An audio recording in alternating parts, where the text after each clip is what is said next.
Hello friends, हमारे YouTube channel अड्डा 2020 में आपका स्वागत है। तो आज हम लेकर आए हैं पॉलिटी के टॉप 50 क्वेश्चन जो किसी न किसी एग्ज़ाम में पूछे गए हैं। तो आइए हम लोग एक एक करके स्टार्ट करते हैं, आने वाले एग्ज़ाम के लिए बेहद महत्वपूर्ण है। तो पहला क्वेश्चन है कि भारत के संविधान का निर्माता किसे माना जाता है। तो भारत के संविधान का निर्माता किसे माना जाता है, तो भीमराव अंबेडकर जी को। ठीक है, भीमराव अंबेडकर जी को माना जाता है। अगला क्वेश्चन है कि भारत का संविधान कब लागू हुआ। तो भारत का संविधान कब लागू हुआ, तो ये 26 जनवरी 1950 को। ठीक है, ये 26 जनवरी 1950 को। देखिए, देखने में कितना इजी लग रहा है क्वेश्चन, लेकिन ये भी एग्जाम में पूछा गया है डेट के साथ। आगे हम लोग देखते हैं अगला क्वेश्चन कि भारतीय संविधान कितने भाग में विभाजित किया गया है। तो भारतीय संविधान में कितने भाग हैं, तो ये आपका भाग है 22। ठीक है, 22 भाग में जो है विभाजित किया गया है। आगे हम लोग देखते हैं अगला क्वेश्चन कि वर्तमान में भारतीय संविधान में कुल कितनी अनुसूचियां हैं। तो कितनी अनुसूचियां हैं, तो ये 12 अनुसूची हैं। ठीक है, कितनी है, ये 12 अनुसूची है। और मूल संविधान में कितनी थी, तो 8 थी। ठीक है, मूल संविधान में 8 थी। आगे हम लोग देखते हैं कि संविधान सभा द्वारा अंतिम रूप से पारित संविधान में कुल कितनी अनुसूचियाँ थी। तो कितनी अनुसूचियाँ थी, तो ये 8 थी। ठीक है, ये 8 थी। आगे हम लोग देखते हैं क्वेश्चन है, क्वेश्चन नंबर 6 है कि वर्तमान समय में भारतीय संविधान में गणना की दृष्टि से कुल कितने अनुच्छेद और अनुसूचियां हैं। तो कुल कितने अनुच्छेद और अनुसूचियां हैं, तो 395 अनुच्छेद और 12 अनुसूचियां हैं। ठीक है, 395 अनुच्छेद और 12 अनुसूचियां हैं। और कितने भाग हैं, 22 भाग हैं। ठीक है, 22 भाग हैं आपके। अगला क्वेश्चन है कि संविधान के अनुच्छेद 1 में भारत को क्या कहा गया है। तो भारत को क्या कहा गया है, तो राज्यों का संघ बोला गया है अनुच्छेद 1 में। ठीक है, अनुच्छेद 1 में भारत को बोला गया है राज्यों का संघ। ठीक है, अगला क्वेश्चन हम लोग देखते हैं कि निम्नलिखित में से किन अनुच्छेदों द्वारा भारतीय संविधान नागरिकों को मूल अधिकार प्रदान करता है। तो कहाँ से कहाँ तक अनुच्छेद, तो ये अनुच्छेद जो है ये आपका अनुच्छेद 15 से, ठीक है, बोला है कि नागरिकों को मूल अधिकार दिए गए हैं। तो 12 से 35, ठीक है, अनुच्छेद 12 से 35 भाग 3, अनुच्छेद 12 से 35 भाग 3 में है। आगे हम लोग देखते हैं कि भारत के संविधान का निम्नलिखित में से कौन सा अनुच्छेद अस्पृश्यता की उन्मूलन करता है। ठीक है, उन्मूलन करता है तथा किसी भी रूप में इसके आचरण का निषेध करता है। तो वो कौन सा अनुच्छेद है, तो ये आपका अनुच्छेद 17 है। ठीक है, अनुच्छेद 17 में जो है अस्पृश्यता का उन्मूलन का ये जो है इसमें वर्णन किया गया है। अगला क्वेश्चन है कि भारतीय संविधान का कौन सा अनुच्छेद राष्ट्रपति के पद के लिए पुनर्निर्वाचन की योग्यता का निर्धारण करता है। तो कौन सा अनुच्छेद है, तो ये अनुच्छेद 57 है। ठीक है, ये अनुच्छेद 57 है। आगे हम लोग देखते हैं अगला क्वेश्चन है कि भारतीय संविधान के किस अनुच्छेद के अंतर्गत भाषण एवं अभिव्यक्ति की स्वतंत्रता के अधिकार की गारंटी दी गई है। तो ये अनुच्छेद किस अनुच्छेद के तहत दी गई है, तो ये अनुच्छेद 19 के तहत। ठीक है, ये अनुच्छेद 19 के तहत दी गई है। अगला क्वेश्चन है कि भारतीय संविधान के किस अनुच्छेद में प्रेस की स्वतंत्रता दी गई है। तो किस अनुच्छेद में दी गई है, तो ये 19 के क में या 19 के ए में कह लीजिए या 19 के पहले में कीजिए। ठीक है, तो ये 19 के पहले में जो है प्रेस की स्वतंत्रता की जो है ये बात की गई है। अगला क्वेश्चन है कि मौलिक अधिकार के अंतर्गत कौन सा अनुच्छेद बच्चों के शोषण से संबंधित है। तो ये आपका कौन सा अनुच्छेद है, तो ये अनुच्छेद 24 है। ठीक है, अनुच्छेद 24 में जो है बच्चों के शोषण के से संबंधित जो है प्रावधान है। अगला क्वेश्चन है कि भारतीय संविधान का कौन सा अनुच्छेद राज्य सरकारों को ग्राम पंचायत के गठन का निर्देश देती है।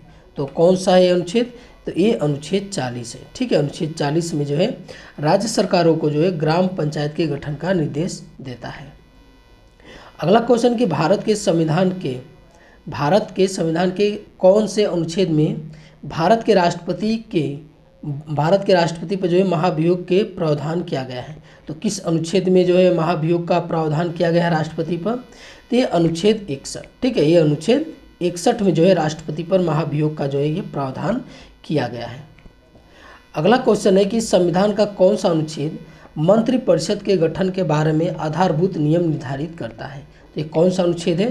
तो ये अनुच्छेद है आपका अनुच्छेद 75। ठीक है, ये अनुच्छेद 75 में जो है मंत्रिपरिषद के गठन के बारे में जो है ये वर्णन किया गया है। धन विधेयक भारतीय संविधान के किस अनुच्छेद में परिभाषित किया गया है? तो किस अनुच्छेद में किया गया है? तो ये अनुच्छेद 110 में। ठीक है, ये अनुच्छेद 110 में जो है ये आपका धन विधेयक के बारे में जो है ये बोला गया है। अगला क्वेश्चन है कि भारतीय संविधान का निम्नलिखित में से कौन सा अनुच्छेद भारत के राष्ट्रपति को अध्यादेश जारी करने की शक्ति प्रदान करता है? तो कौन करता है? तो ये अनुच्छेद 123। ठीक है, अनुच्छेद 123 जो है राष्ट्रपति को जो है अध्यादेश जारी करने की शक्ति प्रदान करता है। अगला क्वेश्चन है कि भारतीय संविधान का कौन सा अनुच्छेद संवैधानिक प्रावधानों की संघीय संसद, ठीक है, संघीय संसद एवं राज्य विधान पालिकाओं द्वारा बनाए गए नियमों व कानूनों पर जो है प्राथमिकता देता है? ठीक है, प्राथमिकता जो है प्रदान करती है। तो कौन सा अनुच्छेद है? तो ये अनुच्छेद 245 है। ठीक है, 245 जो है ये संवैधानिक प्रावधानों की संघीय संसद एवं राज्य विधान पालिकाओं द्वारा बनाए गए नियमों व कानूनों को जो है ये प्राथमिकता देता है। अगला क्वेश्चन है कि भारतीय संविधान के अंतर्गत, ठीक है, ये भारतीय संविधान के अंतर्गत निम्नलिखित में से कौन सा अनुच्छेद संसद को राज्य सूची के विषय में संबंध में जो है विधि बनाने की जो है शक्ति प्रदान करता है? तो राज्य सूची के संबंध में जो है विधि बनाने की शक्ति जो है प्रदान करता है। तो कौन सा ये अनुच्छेद है? तो ये आपका अनुच्छेद 249। ठीक है, 249 है। अगला क्वेश्चन है कि भारतीय संविधान के किस अनुच्छेद के अंतर्गत अंतर्राष्ट्रीय समझौते को प्रभावी बनाने हेतु संसद राज्य सूची के विषय पर कानून बना सकती है? तो कौन सा अनुच्छेद है? तो ये अनुच्छेद 253 है। ठीक है, 253 है। अगला क्वेश्चन है कि भारतीय संविधान का कौन सा अनुच्छेद नई अखिल भारतीय सेवा की स्थापना का प्रावधान करता है? तो कौन सा अनुच्छेद है? तो ये अनुच्छेद आपका 312 है। ठीक है, अनुच्छेद 312 है। अगला क्वेश्चन है कि भारतीय संविधान के किस अनुच्छेद में निर्वाचन आयोग के लिए जो है प्रावधान किया गया है? तो किस अनुच्छेद में? तो ये अनुच्छेद 324 में। ठीक है, अनुच्छेद 324 में जो है निर्वाचन आयोग का जो है ये प्रावधान किया गया है। अगला क्वेश्चन कि अनुसूचित जातियों और अनुसूचित जनजातियों के लिए एक राष्ट्रीय आयोग गठित करने का प्रावधान संविधान के किस अनुच्छेद के अंतर्गत किया गया है? तो किस अनुच्छेद के? तो ये अनुच्छेद 338 और 338A। ठीक है, ये दोनों में जो है एक में जो है अनुसूचित जाति के लिए और दूसरी में जो है ये अनुसूचित जनजाति के लिए जो है राष्ट्रीय आयोग गठन करने का जो है प्रावधान किया गया है। अगला क्वेश्चन है कि भारत में बाहरी आक्रमण तथा सशस्त्र विद्रोह के कारण भारत के राष्ट्रपति द्वारा राष्ट्रीय आपातकाल की घोषणा किसके अंतर्गत किया जाता है? तो ये आपका किसके अंतर्गत किया जाता है? तो अनुच्छेद 352 के अंतर्गत किया जाता है। अनुच्छेद 352 के अंतर्गत किया जाता है। अगला क्वेश्चन कि भारतीय संविधान का कौन सा अनुच्छेद राज्यों में संवैधानिक तंत्र के असफल होने की स्थिति में राष्ट्रपति शासन का प्रावधान करता है? तो कौन सा ये अनुच्छेद है? तो ये अनुच्छेद 356 है। ठीक है, अनुच्छेद 356 है जो राज्यों में संवैधानिक तंत्र के असफल हो जाने पर राज्य में जो है राष्ट्रपति शासन का जो है प्रावधान करता है। अगला क्वेश्चन है कि किस अनुच्छेद के अंतर्गत संसद संविधान में संशोधन कर सकती है? तो किस अनुच्छेद के अंतर्गत? तो ये 368 के। ठीक है, ये 368 के अंतर्गत जो है ये संशोधन का जो है इसमें जिक्र किया गया है। अगला क्वेश्चन है कि भारत के संविधान का अनुच्छेद 368 किससे संबंधित है? तो किससे संबंधित है?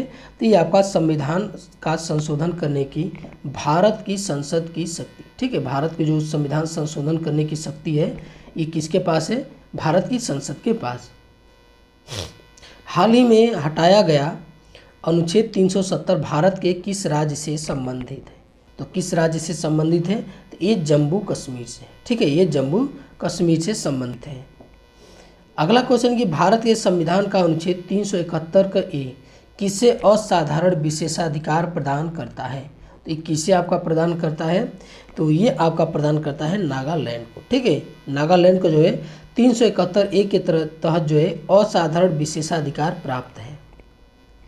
आगे हम लोग देखते हैं कि भारतीय संविधान का कौन सा अनुच्छेद विभिन्न आधारों पर किसी भी भारतीय नागरिक के साथ भेदभाव से संबंधित है? तो किस अनुच्छेद में ये वर्णन किया गया है? तो ये अनुच्छेद 15 में किया गया है। ठीक है, अनुच्छेद 15 में किया गया है। आगे है कि अनुच्छेद 356 का संबंध किससे है? तो अनुच्छेद 356 का जो है ये संबंध किससे है? तो ये आपका राष्ट्रपति शासन से है। ठीक है, राष्ट्रपति शासन से है। आगे है कि भारतीय संविधान के किस अनुच्छेद में विभिन्न राज्यों से संबंधित विशिष्ट प्रावधान का उल्लेख है? तो किस अनुच्छेद में है आपका? ये आपका है 371 में। ठीक है, 371 में जो है विभिन्न राज्यों से संबंधित जो है ये विशिष्ट प्रावधान है, जिसे हम लोग क्या कहते हैं, विशेष राज्य की दर्जा 371 के तहत दिया जाता है। अगला क्वेश्चन है कि भारत के संविधान के अनुच्छेद 371 में दिए गए विशिष्ट उपबंध जो है किस राज्य से संबंधित है? तो ये आपका किस राज्य से है? तो ये मिजोरम से। ठीक है, ये मिजोरम से है। आगे के संविधान के किस अनुच्छेद में यह व्यवस्था की गई है कि प्रत्येक राज्य शिक्षा के प्राथमिक स्तर पर मातृभाषा में शिक्षा की पर्याप्त सुविधाओं की व्यवस्था करने का प्रयास करेंगे? तो किस अनुच्छेद में बोला गया है? तो ये अनुच्छेद 350 में बोला गया है। ठीक है, 350 में बोला गया है कि प्रत्येक राज्य शिक्षा के प्राथमिक स्तर पर मातृभाषा में शिक्षा की जो है ये व्यवस्था करेंगे। ठीक है, आगे हम लोग देखते हैं कि भारत के संविधान का वह कौन सा अनुच्छेद है जिसमें भारत के नियंत्रक और महालेखा परीक्षक का ये उल्लेख है? तो आपका कौन सा अनुच्छेद है? तो ये अनुच्छेद 148 है। ठीक है, अनुच्छेद 148 में किया गया है। आगे कि भारत के प्रत्येक नागरिक का कर्तव्य होगा प्राकृतिक पर्यावरण का संरक्षण एवं सुधार, यह कथन भारतीय संविधान के किस अनुच्छेद में जो है ये संदर्भित है? ठीक है, तो ये किस अनुच्छेद में है आपका? तो ये आपका है अनुच्छेद 51 के ए में। ठीक है, अनुच्छेद 51 के ए में जो है ये है, ये आपका जो मूल कर्तव्य है ना, ये उसी में है। ये उसी का एक भाग है जो 51 के ए में जो है जोड़ा गया है। आगे हम लोग देखते हैं कि राज्य विधानसभाओं में आंग्ल भारतीय समुदाय के लिए प्रतिनिधित्व का प्रावधान भारत के संविधान के किस अनुच्छेद द्वारा किया गया है? तो भारत के किस अनुच्छेद के द्वारा किया गया है? तो ये अनुच्छेद 333। ठीक है, अनुच्छेद 333 के तहत जो है विधानसभाओं में, राज्य के विधानसभाओं में आंग्ल भारतीय समुदाय के लिए जो प्रतिनिधित्व का जो है प्रावधान किया गया है। अगला क्वेश्चन है कि भारतीय संविधान का कौन सा अनुच्छेद भारत की विदेश नीति से संबंधित है? तो इनमें से कौन सा अनुच्छेद जो है भारत की विदेश नीति से संबंधित है? तो ये अनुच्छेद 51 है। ठीक है, अनुच्छेद 51 है।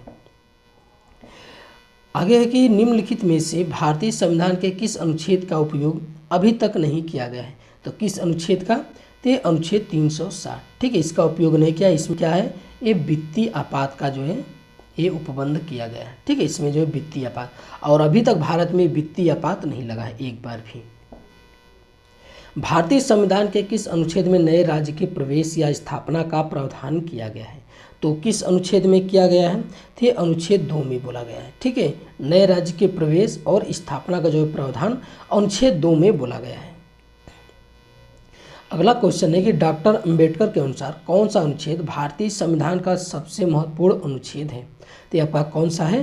तो ये अनुच्छेद 32 है। ठीक है, ये अनुच्छेद 32 है। इसे जो अंबेडकर जी ने क्या बोला है? संविधान की आत्मा बोला है।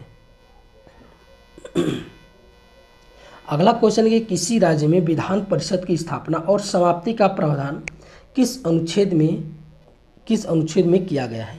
तो किस अनुच्छेद में आपका किया गया है? एक किया गया अनुच्छेद 169 में किसी भी राज्य में विधान परिषद की स्थापना और समाप्ति का प्रावधान किया गया है।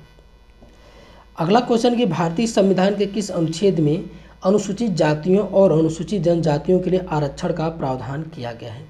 तो ये आपका किस अनुच्छेद में किया गया है? तो ये अनुच्छेद 335 में किया गया है। ठीक है, अनुच्छेद 335 में किया गया है।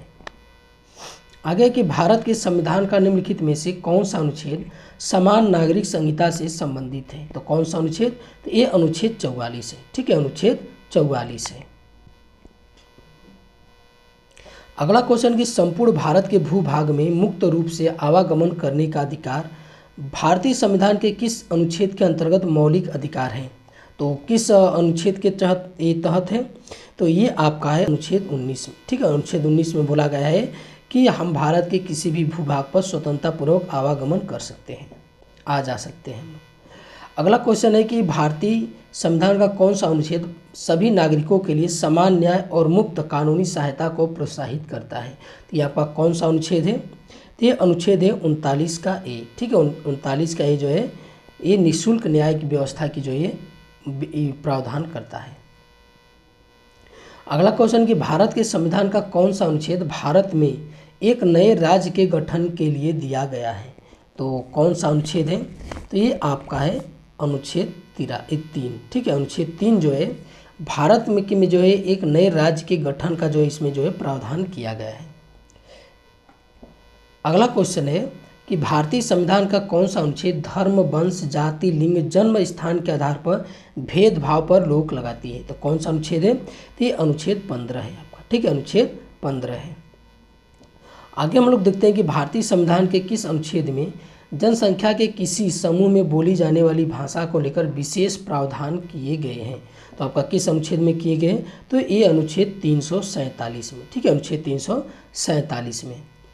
अगला क्वेश्चन कि भारत के संविधान के निम्नलिखित अनुच्छेदों में से कौन सा अनुच्छेद धार्मिक स्वतंत्रता के अधिकार की गारंटी देता है? तो कौन सा अनुच्छेद देता है? तो ये आपका देता है 25 से 28। अनुच्छेद 25 से 28 जो है धार्मिक स्वतंत्रता का जो है अधिकार की गारंटी देता है। आज का लास्ट क्वेश्चन है कि संविधान का कौन सा अनुच्छेद भारत के नियंत्रक और महालेखा परीक्षक के कर्तव्य को निर्धारित करता है? तो आपका कौन सा अनुच्छेद है? तो ये अनुच्छेद 149 है। ठीक है, अनुच्छेद 149 है। और अनुच्छेद 148 में क्या है कि भारत के नियंत्रक और महालेखा परीक्षक की नियुक्ति है। ठीक है, तो ये आज का हमारा वीडियो कैसा लगा? अच्छा लगा तो हमारे चैनल को सब्सक्राइब कीजिए और अधिक से अधिक शेयर कीजिए। देखने के लिए बहुत बहुत धन्यवाद।